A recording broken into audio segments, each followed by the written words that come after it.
Martorell, sorry. You nailed it, Your Honor.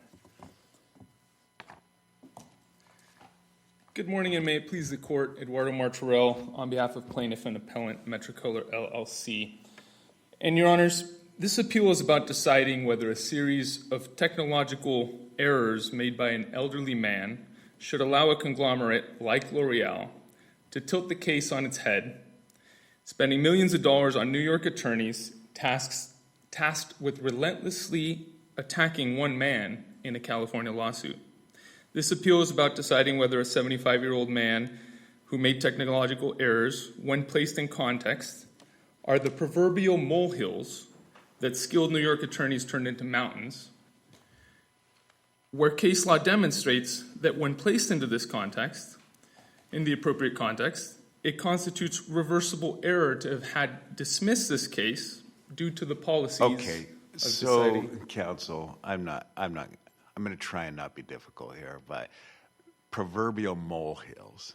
Yes. I would like to know what you're saying is a molehill. Are you saying fabrication of at least 4 emails, intentional fabrication, and deletion of at least 5,000, if not up to 50,000 documents, is a molehill as opposed to a mountain?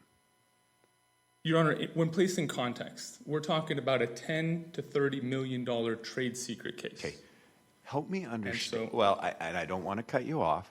You said placed in context. Help me understand any context that allows fabrication, intentional fabrication. He cut out the email. I mean, how did he think he wasn't going to get caught is another question. He cuts out the emails and manipulates them. So I mean, in context, I don't understand it. It's fabrication of evidence. Your Honor, and that's... You don't I think deny it, right? No, I do deny that it's fabrication. Oh. I do. And that's a jury question. It's something that a jury should decide. So Wait, back up. Sure. I'm very interested in how you're going to tell me that that's not fabrication when you chop up an email and tape over new portions of an email. Tell me how that's not fabrication. the obviousness of the wrongdoing, if you're going to view it as wrongdoing, shows that it wasn't intentional. It's so outlandish that why would anyone believe that this was intentional? So, number one, we never tried to use it. That's an indication that. But it was wasn't not a key fact whether or not samples had been provided to L'Oreal? That was like a key fact, right? It was samples being provided to L'Oreal is not in dispute. Which particular samples? Right, of the Yes. Generation 1 product. Samples of the Generation 1 product being provided was a key fact. Yes. And that's what this email, if believed, would have established. No, it would have established that 10 samples were provided, but that was not really in dispute. The prototype was definitely shown to them live at L'Oreal's New York headquarters. That is not in dispute. So whether, I see what Your Honor's saying, whether samples were provided on top of that is, from my perspective, not a key fact. It would help, but that email was never used. We never even went there because it wasn't necessary. The district court said the only evidence that you even have are the fabricated emails. No, that is what the district court said. I mean, largely, so I don't want to overstate it. I mean, maybe there was some other shred of evidence, but of the small evidence that you even had on the merits to make this case, he said the majority of it were these fabricated emails. And now you're saying, well, I mean, you're in a catch-22 because either that's true that you had some evidence and it was fabricated, or now you seem to say, well, the fabricated evidence wasn't even relevant. So then we fall back to the alternative, which is you had no evidence at all. No, and that's the point. There's There's tens of thousands of documents that came from L'Oreal themselves. There's emails collaborating the meetings. There's emails collaborating what was discussed at the meetings. There's emails collaborating what they want to discuss on phone calls. This was a series of negotiations over 18 months, and that's why we're focused on the two policies of, number one, deciding cases on their merits, and number two, a less severe Yeah, but doesn't our whole sanction. system for deciding cases on the merits kind of turn on the notion that people don't make stuff up and then produce it as documents? I mean, That is where I believe a jury would come into play and decide whether or not these were fabrications or whether or not these were mistakes. And that is the key difference. why would that be for the? Go ahead. I'm sorry. No, go ahead. Why would that be for the jury? That seems like a gatekeeper judge question to me.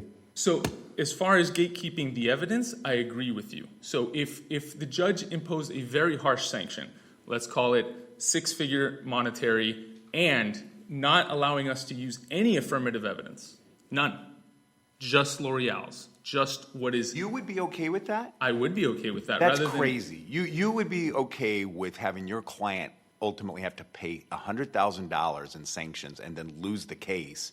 You'd rather have that option than just have a dismissal. Well, the holding that amount in abeyance in terms of, again, the context of a $10 to $30 million dispute where assuming. Yeah, but you're not gonna, you have no, the district court said you have no evidence that's gonna get you anywhere in this case. That's incorrect. There's tens of thousands of So, pages of documents. but here's what I L'Oreal. don't understand. So it sounds like you agree that conduct occurred that would be potentially sanctionable. You're not pushing too hard back against that, and you're saying, in fact, it should have been some sanction other than terminating sanctions. So if that conduct occurred, then isn't the scope of the remedy, isn't that an abuse of discretion standard? And are you really saying that it wouldn't have been an abuse of discretion to fine my client $100,000, but terminating sanctions, that's an abuse of discretion? Yes, that's correct. So there's less severe sanctions that are available, prohibiting us from using any affirmative evidence. Now, I would like to qualify that with things that are beyond reasonable dispute, like audio recordings of the meetings that my client possesses, but anything that's even close to inauthentic, that can be argued to be inauthentic, just throw it out and allow us to go in front of a jury with just their evidence, with just their executives saying, hey, we like this trade secret, we see it as valuable, we're going to have to pay for it, or, you know what, let's just go ahead and make our own.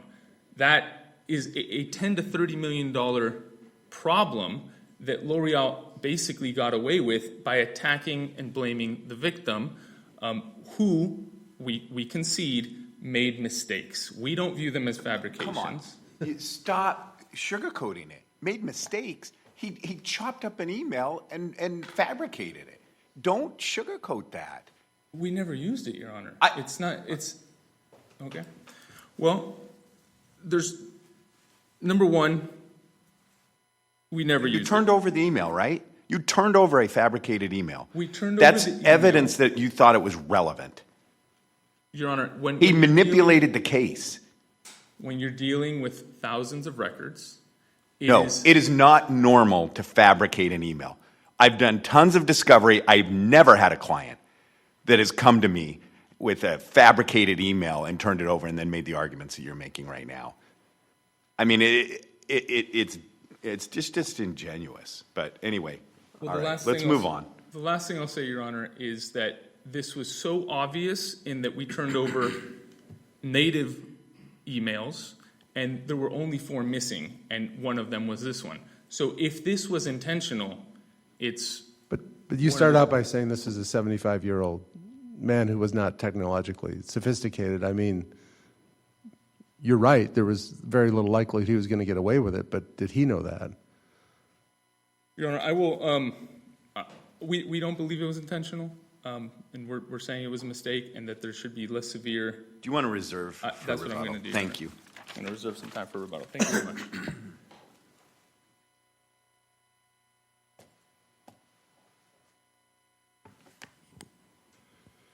Morning, Your Honors.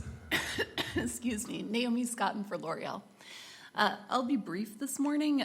Just a few issues, mostly error correction. First, it is absolutely in dispute that a first-generation prototype was shared with L'Oreal. Not only was it not shared, it doesn't exist. It was fabricated for purposes of this litigation. And wasn't that the 10 samples that were referred to in that email? Was it 10 samples of the first-generation product?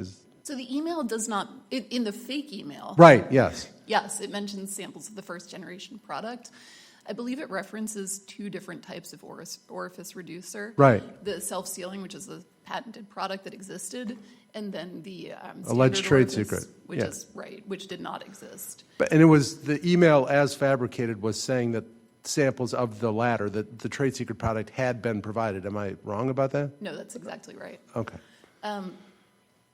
Beyond that, the audio recordings, there are audio recordings of meetings with L'Oreal, as far as I know, but they do not reflect any first-generation trade secret. The fact that there is a recording of a meeting doesn't mean that some trade secret existed. After that, it's not a jury issue whether documents were fabricated. If it was a jury issue, then there could never be spoliating sanctions or terminating sanctions or anything, and everything would go to the jury. But a trial is a search for truth. There is no truth. We didn't get into we focused on the fabrication, which you would think would be enough, but that's not all we have here. We also have 5,000 deleted or 50,000. Can you shed some light on that? Yes, Your Honor. Is that actually, that's other basis for sanctions here, is that right? Absolutely. There are 3 separate spoliation-related issues that led to sanctions here, kind of 4. First, there are the fabrications. We've covered that. Next, there were deletions and withholdings that came to light with the Cohen image. The deletions and withholdings include documents that, in Metricolor's own words, where they contemplated sending L'Oreal, and I quote, total bullshit and a lie, but they cannot prove we did not do it. And also an email where they specifically reflected that they had sent L'Oreal made-up survey data. That's in addition to a host of emails demonstrating that the first-generation trade secret was never presented to L'Oreal. Only the second-generation trade secret was. Did you get any sanctions on top of dismissal? We did not seek attorney's fees. Okay, so you were generous and kind. So what I'm confused about is it seems like you brought this to the district court's attention and some non-terminating sanctions were entered. And then was it the addition of the email deletions, or what caused it to go from non-terminating sanctions on the first pass to all of a sudden it became terminating sanctions? If you look at 1 ER 40 to 41 in the sanctions opinion, the district court lists 6 different things that changed its mind. It started with misrepresentations by Metricolor about specifically what had occurred with the fabricated documents. As just one example, there were fabricated survey results. The Metricolor represented that while I think a date may have been added and a header may have been added, these survey results were in fact presented to L'Oreal. And then the documents recovered from the Cohen image demonstrated that in fact they were made up survey results. So it's all sort of part of the same scheme where Metricolor is... Shocked by that? I've never seen anything like this in about 15 years of I've practice. never seen anything like it. I think that's pretty much what the district court said too.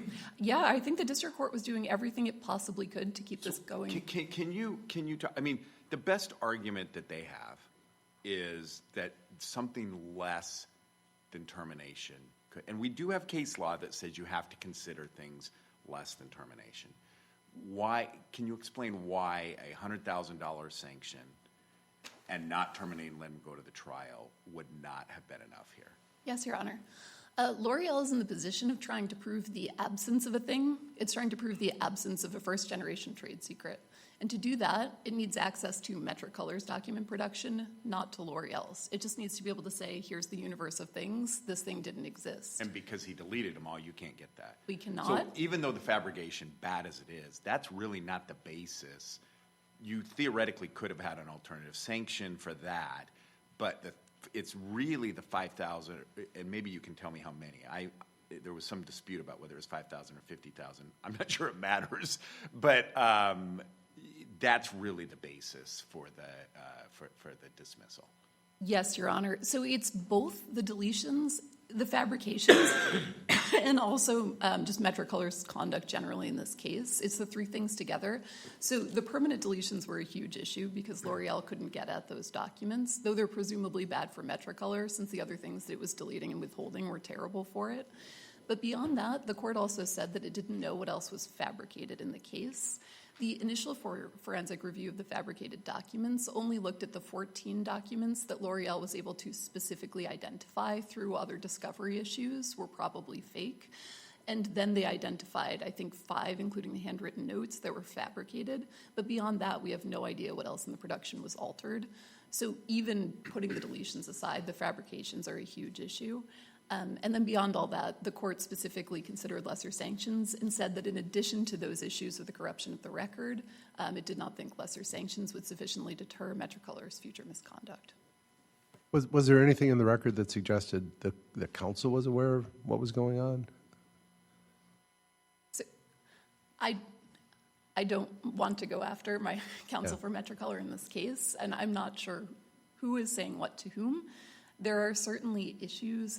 For example, there's a document called MC 613 in this case where on October 15th, 2021, Sal accessed the document. And in that document, he found notes that specifically told him, I sent this, and had cut and pasted and copied or something. That's the document we've been talking about with the scissors and the tape, so he knew by then. But 11 days later, Metrocolor represented to the court that Sal didn't remember whether he had sent it or not. So there are issues like this that create some issues in the record. But the district court, you never moved for sanctions against opposing counsel. The district court didn't entertain that. I don't You're not think so, Your asking Honor. us to do anything. No, Your Honor. Okay, thank you. Thank you, Your Honor.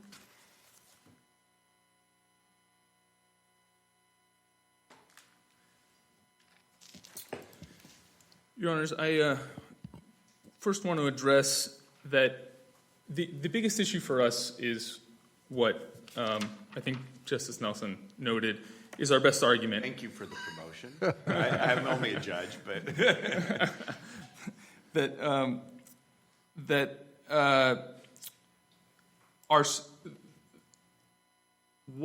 whether there was a less drastic remedy to the situation.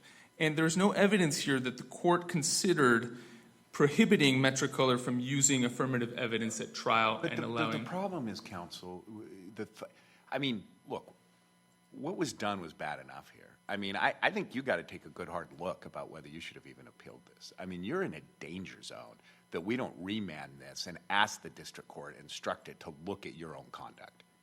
I mean, you've taken a huge personal risk here. You need to be careful, okay? But setting that aside, the bigger question is the 5,000 to 50,000 documents that were deleted. I mean, how can you go and prove a case when you don't even, all the documents were deleted? Well, Your Honor, we have our forensic expert found, and we've argued that 50,000 documents were not deleted. Okay, say it's 5,000. Let's give you the benefit of the doubt. I don't know how that helps you. Well, we can test all that, Your Honor, but Okay. Your Honor, the last thing I'll say is that it's a 108-year history. L'Oreal had never implemented a catheter syringe to extract and dispense product, and that this product made the application of color measurable, replicable, and sleek. And L'Oreal's own evidence, including emails between its own executives, demonstrated that the parties met in person on multiple occasions, that the meetings were multiple and repeated over the course of 18 months, that they liked the product, and that they wanted to use it, and that they signed a non-disclosure agreement. So, Your Honor, the last thing I'll say is L'Oreal has now evaded a case that's estimated to be worth between 10 and 30 million based on mistakes that can be remedied by prohibiting us from using that evidence. All right. Yeah, thank you. Thank you for your time. The case is now submitted.